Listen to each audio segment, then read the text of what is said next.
everywhere. Hello everyone, my name is Ryan Cam and welcome back to the David Lynch Project, where I'm reviewing all of the movies directed by David Lynch that I have yet to cover here on this channel in honor of David Lynch's passing fairly recently.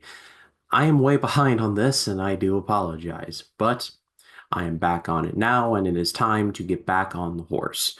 So let's keep going with legitimately the first one of Lynch's films that I had to go, what?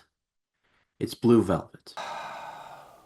You got about 1 second to live, buddy. Blue Velvet was released in 1986 and it starred Kyle MacLachlan, Laura Dern, and Dennis Hopper, among others. It tells the story of a small town in which lives two people, played by Kyle MacLachlan and Laura Dern.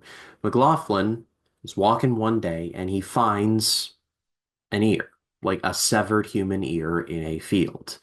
What little does he know that this triggers a series of very unfortunate events in which he runs into Laura Dern's character and a very, very evil man played by Dennis Hopper who has a thing for gas masks and, well, wife beating, pretty much, or women beating anyway. This was the one where I really felt David Lynch's style fully come into its own, because previously he had directed a movie called Dune, which I've already reviewed here on the channel.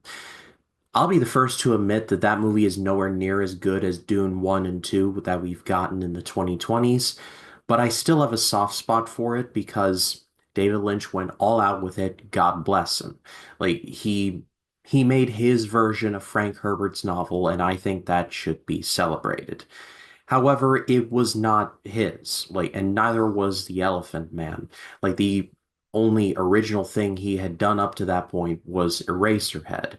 And then after that, it was a movie based on a true story and an adaptation of a book. So you can really trace Blue Velvet as the first movie he directed where it is truly, this is the first the first David Lynch movie, or the David Lynch movie in a David Lynch style, if you will.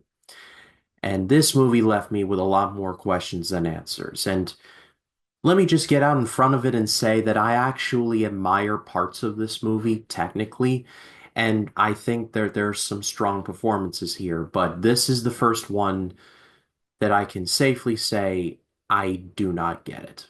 Kyle MacLachlan and Laura Dern are both good in their respective roles. I mean, Kyle MacLachlan and Laura Dern, they're going to be predictably very good. But the one that steals it for me is Dennis Hopper. He is acting on a completely different movie, and I just admire the hustle of it all. Like he is just he's so evil and so seedy and grimy. Like Dennis Hopper just knew and understood the assignment with this one. This movie is weird and surreal, but I just feel like it doesn't have a point. And I've done some research and come to find out that Lynch wanted to try and parlay this into some kind of a story in which this small town, picturesque, not a thing wrong with it, but you dig a little deeper, you realize, yeah, not everything is so pleasant in Pleasantville, for lack of a better example. And I can admire what Lynch was trying to go for, but all told, it just, it was too weird for me. There's a very long, drawn out sequence in which Dennis Hopper's character beats up Kyle MacLachlan's character to the point of near uncomfortability, all all soundtrack to the song In Dreams by Roy Orbison, while the woman is crying in the car beside him, like, stop, stop hitting him.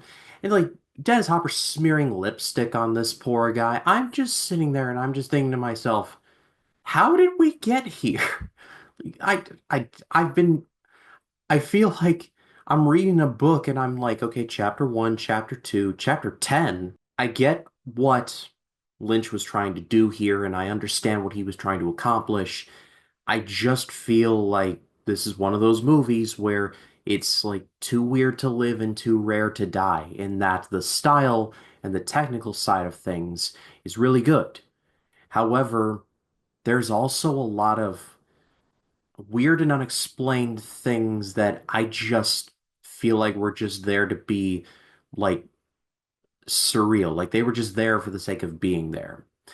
But there is enough good things here that I would recommend it. I do give it a good rating, but a high good rating. There is enough good stuff here. The performances are strong. The movie looks really good. Soundtrack is really good as well. Like, I just feel like this is just too weird for me. And this is definitely going to be one of those your mileage is going to vary kind of movies. So just be warned.